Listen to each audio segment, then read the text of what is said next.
Pemirsa, terima kasih Anda masih bersama kami dalam laporan khusus World Water Forum ke-10.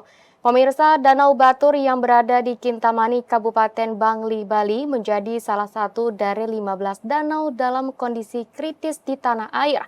Banyaknya aktivitas perikanan air tawar masyarakat sekitar Danau Batur diduga menjadi penyebab pencemaran yang berujung penurunan kualitas airnya. Kementerian Lingkungan Hidup dan Kehutanan berupaya mengendalikan pencemaran air di Danau Batur dalam gelaran World Water Forum ke-10.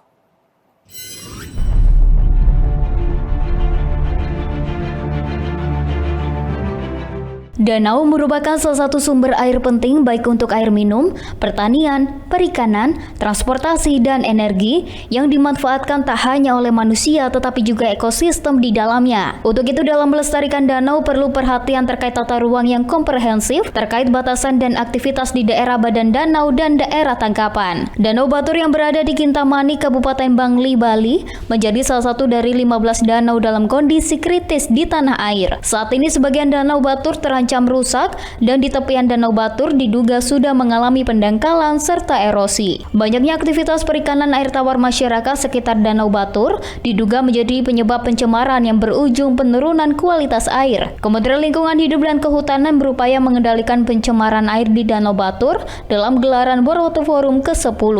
Dengan kondisi Danau Batur yang kritis, perlu ada aksi pengendalian kegiatan masyarakat di Danau Batur. Harus ada pengaturan kegiatan apa dan titik mana saja di Danau Batur yang diperbolehkan untuk menjaga kondisi dan kualitas air di danau itu. Perlunya peningkatan pengendalian pencemaran air bagi yang ada di badan danau maupun di daerah tangkapan air ditetapkan dalam Peraturan Presiden Perpres Nomor 60 Tahun 2020 tentang penyelamatan danau prioritas nasional. Sementara itu dalam World Water Forum ke-10, usulan Indonesia untuk menetapkan Hari Danau telah disahkan menjadi salah satu bagian dalam deklarasi menteri yang dihasilkan dalam forum tersebut. Meski begitu, Inge menekankan Hari Danau bukan semata selebrasi, namun lebih menekankan dan mengingatkan terkait tata kelola danau. Pemirsa, pertemuan World Water Forum ke-10 membuka ruang diskusi pemerintah berbagai negara dan organisasi dunia dalam mengatasi kesenjangan akses air bersih. Bencana hidrometeorologi akibat anomali iklim dalam beberapa tahun terakhir patut mendapat perhatian dari World Water Forum dan bagaimanakah upaya pemerintah mengatasi bencana hidrometeorologi. Berikut wawancara rekan kami Mona Azharinisak dengan Kepala BMKG Dwi Korita Karnawati. Ya pemirsa, saat ini berbagai negara di dunia terus melakukan upaya untuk mencarikan solusi dari permasalahan krisis air yang terjadi. Anomali iklim juga disebut menjadi salah satu faktor yang turut memperparah dampak dari kekeringan dan juga banjir. Dan di sini pemirsa pentingnya pengelolaan air berkelanjutan untuk bisa memitigasi dampak dari bencana hidrometeorologi. Dan untuk membahasnya pemirsa, saat ini saya sudah bersama dengan Kepala BMKG, Ibu Dwi Korita Karnawati. Halo Ibu, apa kabar? Baik Mbak, selamat sore. Assalamualaikum warahmatullahi wabarakatuh. Waalaikumsalam warahmatullahi wabarakatuh. Ibu, ini kita membicarakan mengenai masalah hidrometeorologi yang terjadi saat ini. Iya, bencana semacam hidrometeorologi. Ini apa hal yang dilakukan oleh pemerintah Indonesia khususnya Ibu untuk mengatasi permasalahan ini, Bu Korita?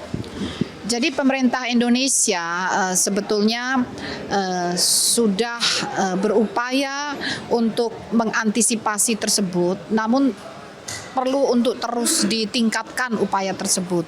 Antara lain, sinergi antar kementerian, lembaga, dan seluruh pihak terkait, baik di pusat dan di daerah, ini perlu terus dipelihara bahkan diperkuat untuk mewujudkan kecepatan dalam mengantisipasi, bukan penanganan. Kalau penanganan berarti udah terlambat, tapi kecepatan dalam mengantisipasi, misalnya melalui upaya-upaya edukasi, upaya-upaya literasi, upaya-upaya untuk mengkomunikasikan risiko, ya, dan juga untuk memberikan peringatan dini.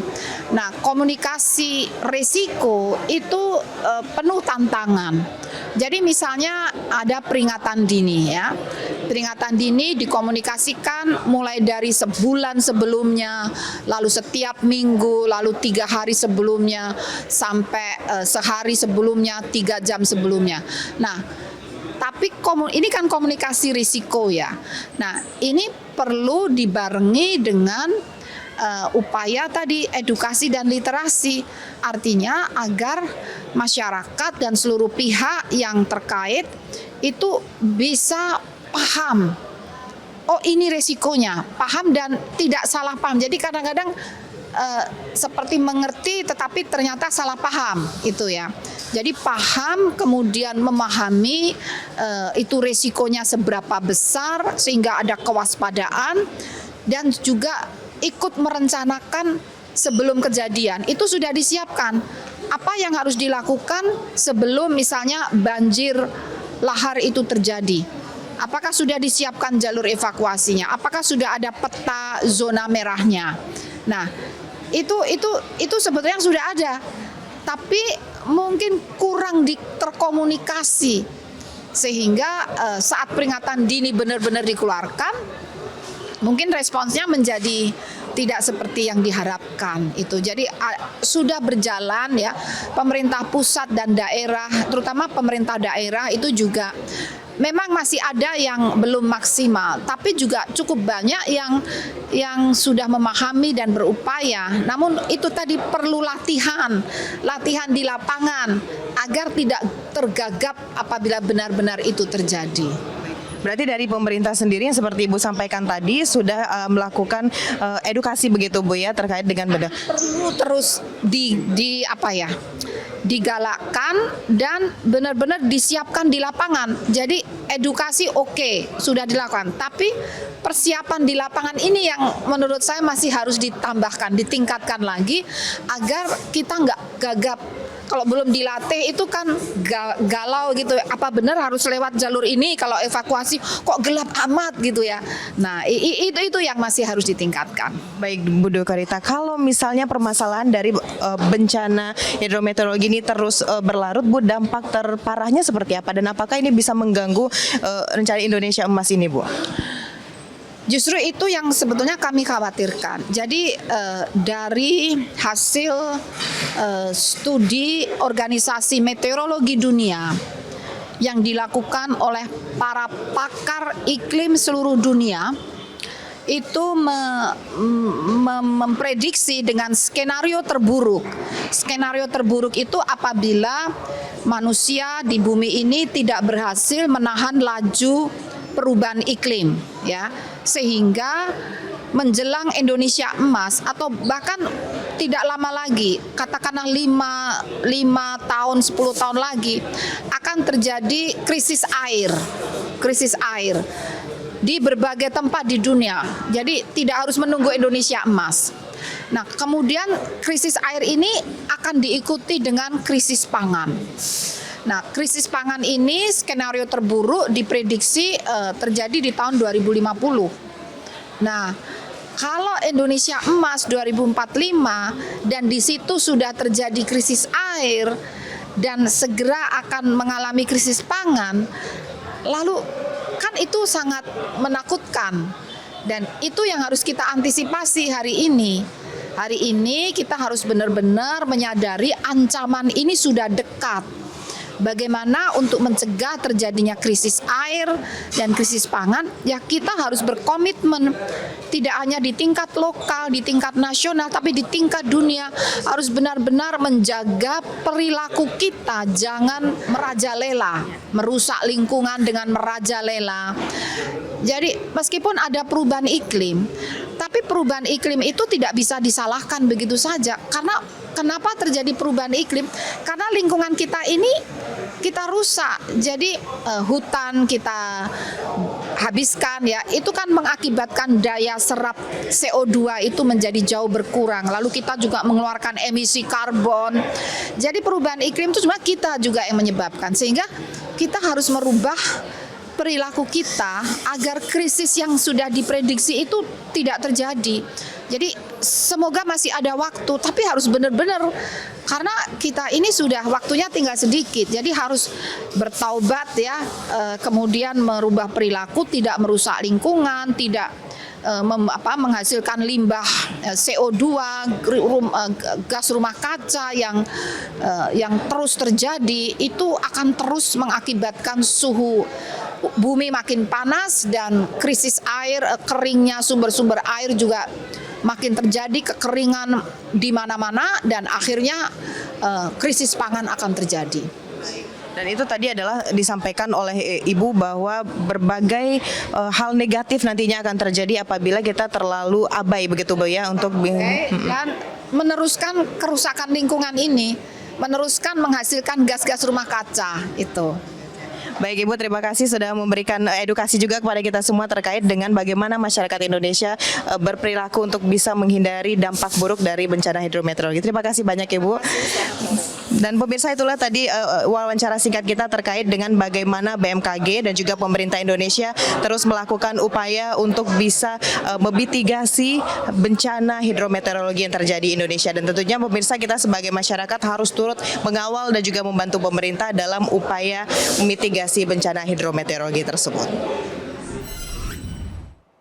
Pemirsa, masih dalam laporan khusus World Water Forum ke-10, pemirsa, Kepolisian Republik Indonesia menjadi tonggak pengamanan selama gelaran World Water Forum ke-10.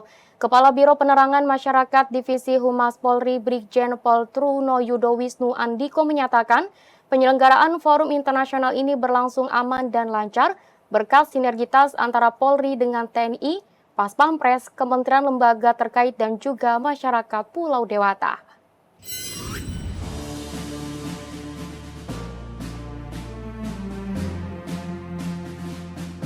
Kepolisian Republik Indonesia menjadi tonggak pengawalan dan pengamanan selama gelaran World Water Forum ke-10.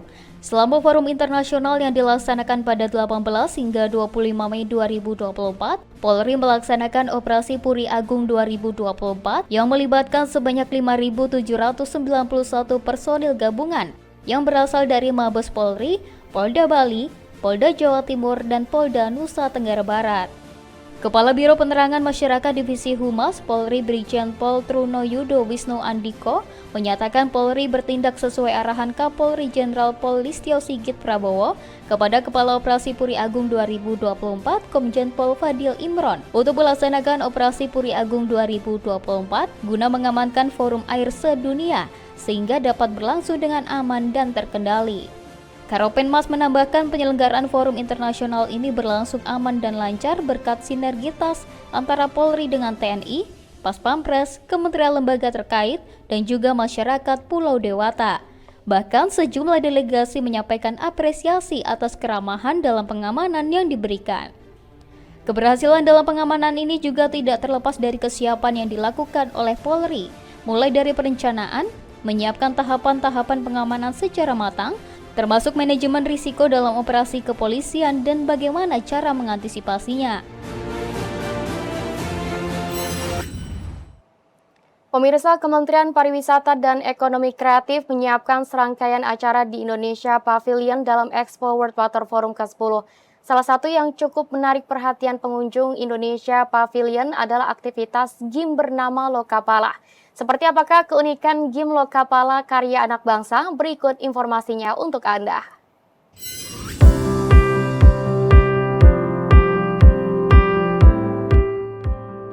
Lokapala merupakan sebuah game lokal yang dibuat Anantara Studio. Konsep game ini berbeda dengan game kebanyakan yang cenderung seragam pada bentuk karakter dan busana. Game Lokapala mengangkat tema kebudayaan dan cerita rakyat berlatar belakang kearifan lokal Indonesia.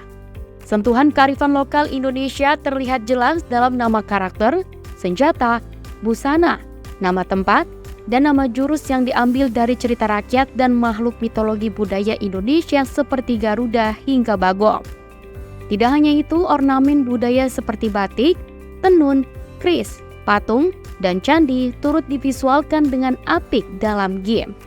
Nama game Lokapala sendiri diambil dari bahasa Sanskerta dengan loka yang berarti dunia dan pala yang berarti penjaga. Sejak diluncurkan pada tahun 2020, game Lokapala telah menarik perhatian gamers tanah air dan internasional. Antusias masyarakat yang tinggi diharapkan Kemenparekraf industri game tanah air semakin berkembang dan dapat bersaing dengan negara lain. Jadi Lokapala ini adalah salah satu game lokal MOBA pertama buatan Indonesia yang dibuat oleh Anantarupa Studios, yaitu adalah karya anak bangsa. Nah, Untuk di Lokapala ini mengambil dari cerita-cerita rakyat dan juga budaya di Indonesia. Jadi untuk supaya anak-anak bangsa itu makin tahu tentang budaya dan tentang cerita rakyat yang ada di Indonesia, jadi dikembangkan dalam bentuk game karena anak zaman sekarang itu kan sangat suka bermain game seperti itu.